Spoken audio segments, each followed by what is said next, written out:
Hello, welcome to the video. This one today is for a Japy typewriter. I think you pronounce it Japy, I'm not 100% sure, it's spelled J-A-P-Y. The typewriter we got here is the P68, also known as the Script. It was made between 1949 and 1961, according to the internet, but we believe this one was made in the 1950s at some point. We can't be 100% sure because we can't find the serial number on it. We know it's there somewhere, but we just can't see it. So if anybody knows where they are on these ones, please do let us know in the comments. And if we've still got it, we will look for it.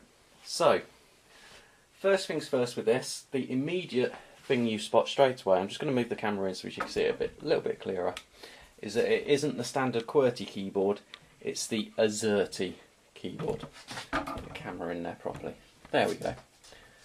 So you can see it's AZERTY, YUIOP, Q, SD, FGH, JK, L, M, WX, CV, BN. The first time I tried to type on this, it was very, very strange, very weird, because it was laid out like that. The other thing you'll spot is that for the number keys at the top here, all the numbers are controlled on the shift. So if you want to do a number,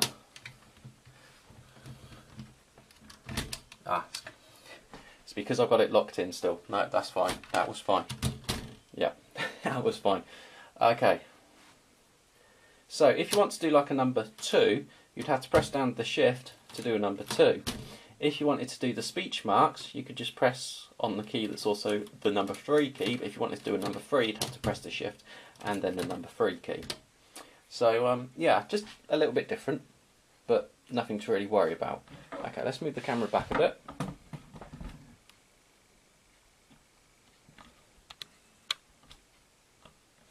Right, let's just, the other thing you can spot with this is that a few of the keys, they are a little bit, I'm not sure if it's corroded or if they've been attacked at some point by something, but you can see just like that key there, that's just been attacked by something, or it could have corroded. I'm not 100% sure myself.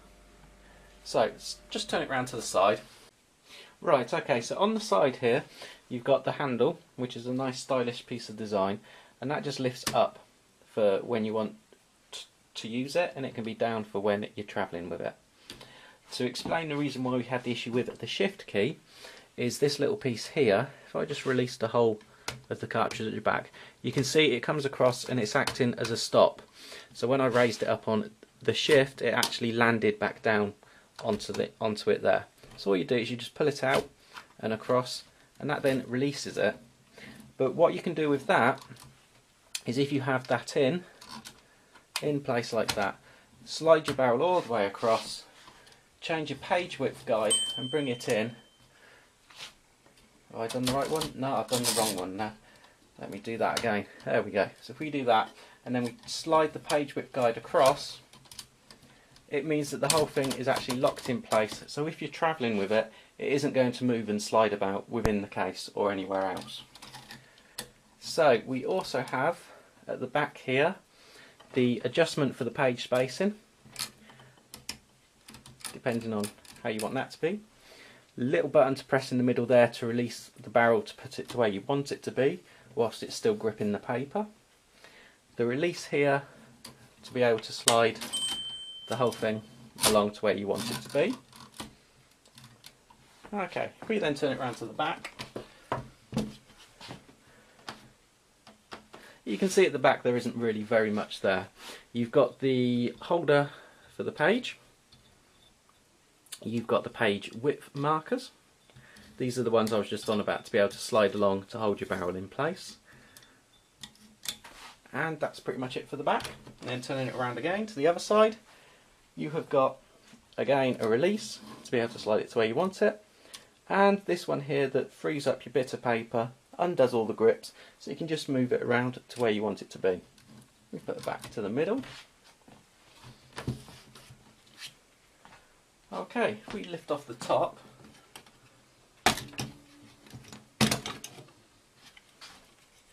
you can see these two little bits that are sticking up here and here. They clip into these little spring bits here, on the top and help to hold it in place.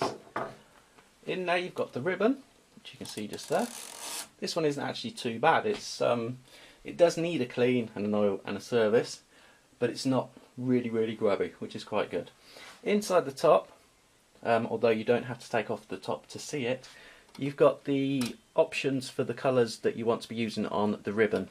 So you can have it red, nothing and blue. So there's the options are just in there. Put this one on.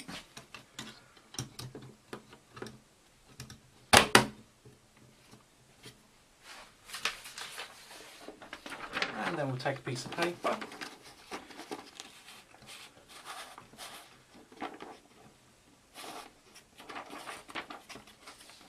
The eagle-eyed amongst you would have spotted that there isn't any guides for the piece of paper. You are loading it in and you're having to work it out yourself as to where it's actually going. The only guides you have are the ones for the margins. There isn't anything that would hold it in and say yes, that's going in straight.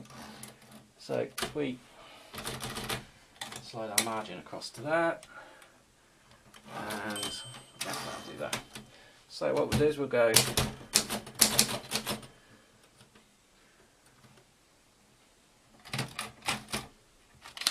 and you can see straight away this one needs a new ribbon. I'm not sure how well that's come out there and how well you can see that. Let's just zoom in and see what it can do. But yeah, there you go, that gives you a rough idea of the typeface to it, although this one does need a new ribbon, as I said. Okay, so that is the Japy P60, no, the P68, sorry, and yep, that is our little video on it.